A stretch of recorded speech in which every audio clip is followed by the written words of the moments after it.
Step 1, write the system so the terms are aligned. This is done. We are already finished with step 1. Step 2, eliminate one of the variables and solve for the other. So we're looking at, can we make one of these x's disappear, make it go away, because it would be equal to 0, like 7x minus 7x? Or can we make the y's disappear in some way? Now, it's not a magic trick. It's not like that kind of disappearing. This is in terms of making one of them the same positive number and the other the same negative number. I'm going to pick the y's.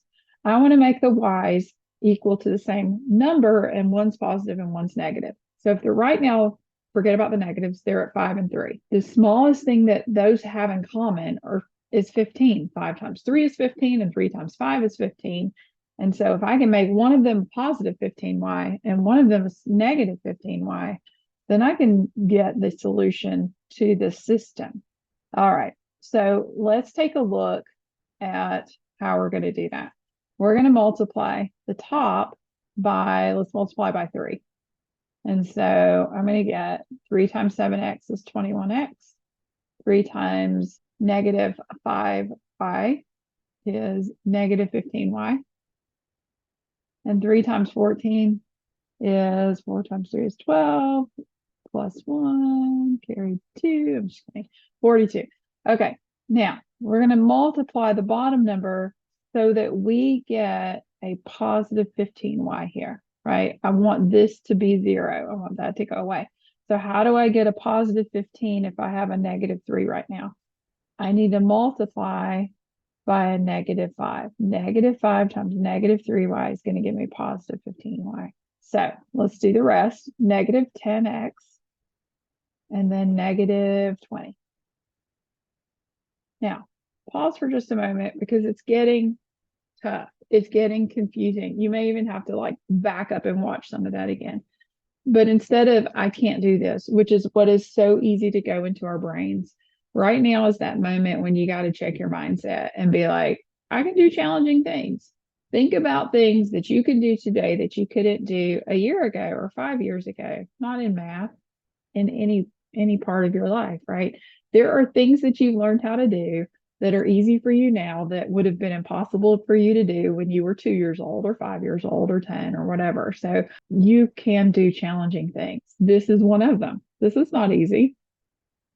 It's not. It's why you don't learn it until you get into algebra, right? So so just get that into your brain. All right, let's keep going. We have 21 minus 10 is 11x, and then negative 15 plus 15 is 0, so that's gone. Equals 42 minus 20 is 22. Yay, that looks like numbers that make sense. So I'm going to divide both sides by 11, and I get x is 2. Okay, we have most of our answer now.